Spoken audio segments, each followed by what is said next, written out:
This flotilla mission, as well as previous flotilla attempts, of course, the main objective is to deliver desperately needed humanitarian aid that Israel is actively preventing from getting into Gaza and therefore deliberately starving an entire population, but also to break Israel's illegal siege that is unlawful by all international law, and to try to open up a people's humanitarian corridor. There is growing panic in Tel Aviv as reports spread like wildfire that the great Swedish activist Greta Thunberg has fallen seriously ill after enduring catastrophic maltreatment inside Israeli occupation prisons. The report, which has gone viral across social media platforms, is gaining massive traction, with investigative journalists suggesting it may explain why Greta has not been released alongside other Sumud flotilla participants. Some sources now believe that ICC-indicted war criminal Benjamin Netanyahu may have secretly transferred her to a classified military hospital to conceal the extent of the torture from the public eye.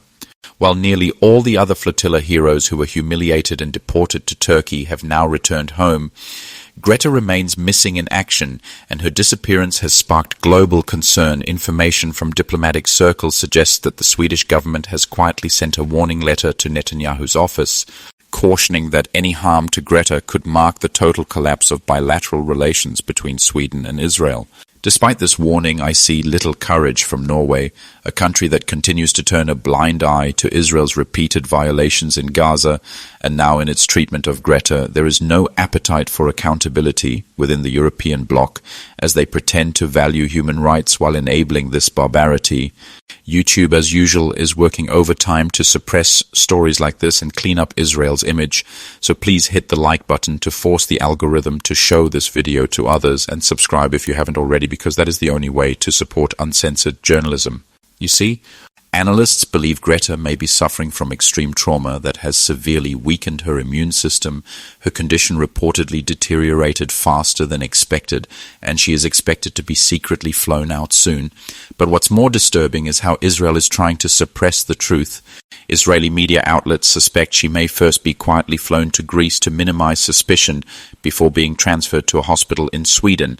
The torture and humiliation inflicted on her inside prison have already been documented, and they reveal to the world once again how the Zionist regime treats anyone it perceives as an enemy. Israeli and Western media outlets tried to stage manage footage showing her receiving humane treatment.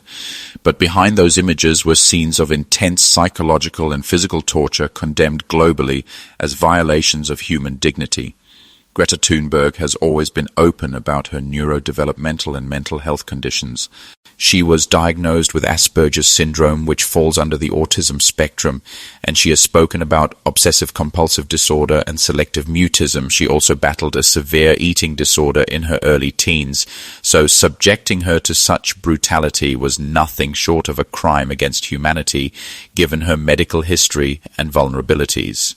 Meanwhile, 4 detained French lawmakers have begun a hunger strike to protest their treatment, and an American congressman is rallying support for a joint letter demanding the release of a Jewish American activist still held in Israeli custody. Greta Thunberg, a brave woman who is only 22 years old, she was humiliated and wrapped in an Israeli flag and exhibited like a trophy. I had the feeling of being in a really barbaric place, and I really hope that this barbarism might be over soon. First, we were kidnapped in international waters. Then they took us to land, and once on land, they behaved like a terrorist group. People were kicked. We were left without fresh water for over 2 days.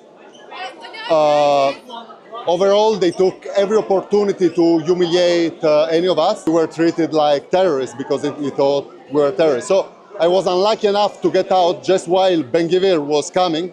And so the police used very, very tight handcuff on us that stopped our circulation. They blindfolded us and they put us in a van with barely any clothes and with very, very low temperature. So high conditioning that was freezing. And they kept us there for probably 3 hours.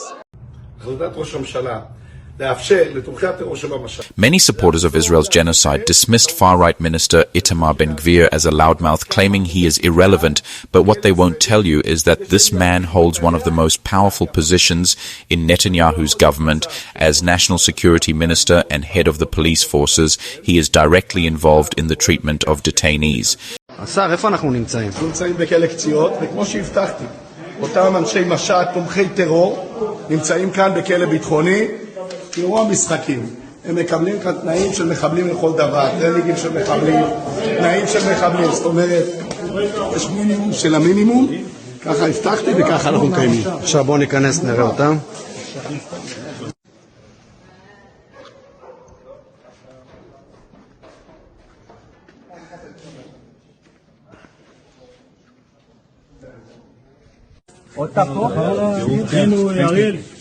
Gvir coalition controls the stability of Netanyahu's rule, and if he withdraws his support, the entire government collapses.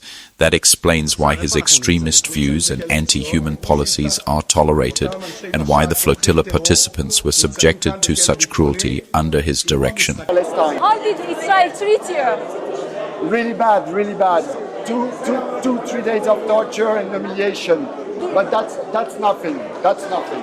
I want to move flotilla because I think it was the position I have to take as an Occidental, as citizens of government that are complicit in genocide, and I need to put pressure and try to make something for Gaza and Palestine. Do you believe did you make any difference for Gaza people? I think we make a difference, not just all, but the whole world supporting Gaza and supporting us. And I hope it's just a step, and the flotilla was just one tool.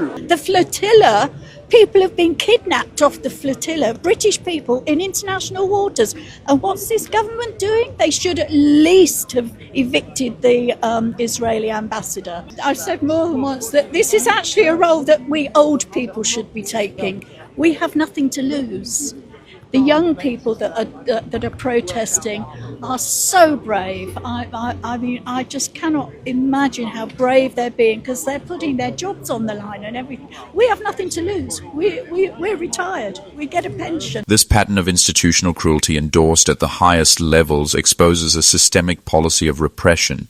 Where humanitarian activists are labeled terrorists and treated as such, it mirrors the daily torture endured by Palestinian civilians in custody, legal access denied, family contact blocked, international oversight rejected, all under the guise of security. Israel continues to flout global human rights norms and act with impunity, projecting itself as a state above accountability, punishing those who dare to challenge its blockade and occupation with calculated vengeance.